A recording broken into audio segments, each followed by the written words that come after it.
ఇంకెరోజు side అయితే 10వ తేదీ మే నెల 2024 శుక్రవారం. ఇంకెరోజు మనం అంగళ్ళు మార్కెట్లో టొమాటో స్టాక్ అంటే దిగుమతి ఎలా వచ్చి మనం ఈ వాళ్ళలో తెలుసుకుందామండి. అలాగే ప్రస్తుతానికి అయితే అంగళ్ళు మార్కెట్లో వర్షం అనేది పడుతూ ఉందండి. అంగళ్ళు నాట్ ఓన్లీ అంగళ్ళు మార్కెట్, అంగళ్ళు సరౌండింగ్ ఏరియాస్లో ప్రస్తుతానికి అయితే వర్షం అనేది పడుతూ ఉంది. మదనపల్లి మార్కెట్లో మదనపల్లిలో అయితే ప్రస్తుతానికి అయితే వర్షం అయితే లేదు, జస్ట్ కేవలం మేఘాలు అయితే కమ్ముకో ఉన్నాయంతే. సో ప్రస్తుతానికి అయితే మదనపల్లిలో అయితే ఎటువంటి వర్షం అయితే లేదు, కేవలం అంగళ్ళు ఆ సరౌండింగ్ ఏరియాస్లో మాత్రం వర్షం అనేది పడుతూ ఉంది. మదనపల్లిలో అయితే లేదు, మీకు జస్ట్ ఒక 5-6 సెకండ్లో వీడియో మాత్రమే ఉంది. సో ఫుల్ వీడియో తీయడానికి అయితే అవ్వలేదు.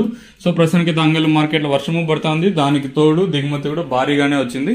నిన్న దిగుమతి వచ్చింది, అలాగే ఈరోజు కూడా దిగుమతి అయితే ఏమాత్రం అయితే తగ్గలేదు. 7 మండీలు ఉంటాయి, 25 నుంచి 26 కిలోల బాక్సులు ఉంటాయి. ఈవెన్ 7 మండీలు కూడా ఒక్క మండీకి తగ్గిందని చెప్పలేం, కానీ అన్ని మండీలకి ఈ రోజు కూడా చాలా ఎక్కువగానే వచ్చింది. నిన్న ఎక్కువగా వచ్చింది, అలాగే ఈ రోజు కూడా ఎక్కువగానే వచ్చింది. ప్రస్తుతానికి అయితే వర్షం అనేది పడుతూ ఉంది. సో ఇది ఎంతసేపులో వర్షం నిలుస్తుందో అయితే చూడాలి. సో ప్రస్తుతానికి అయితే దిగుమతి అయితే ఏమాత్రం అయితే తగ్గలేదు, సేమ్ నిన్న షూట్లేజ్ కూడా చాలా ఎక్కువగా వచ్చింది. మరి చూద్దాము ఈ ధరలు అనేది ఏ విధంగా వెళ్తాను.